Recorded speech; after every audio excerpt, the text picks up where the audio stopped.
44,000 ang sahod ng PO1. O kaya patrolman sa ngayon, PO1 dati. So tama yung narinig nyo mga ka-Smiley, magugulat kayo siguro, nagtataka kayo, no? 44,000 ang sahod ng unang ranggo sa PNP. Yan.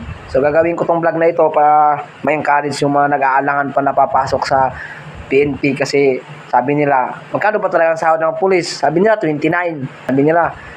Tapos ngayon sinasabi ko 44K ang sahod ng pulis.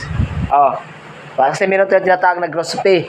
Yung 29K na yun yung tinatawag na base pay. So pagpagsama-samahin mo lahat ng allowances, kasama na ang CIP CDP, pati ang risk allowance, aabot sa ng 44K ang sahod ng pulis. Unang ranggo pa lang yun. So habang tumatagal lang kasi serbisyo, nadadagdagan ang sahod mo. Habang napopromote ka, nadadagdagan ang sahod mo. Maliwanag? Ayun. So sana tuloy pa rin sa pag-apply mga ka-Smiley.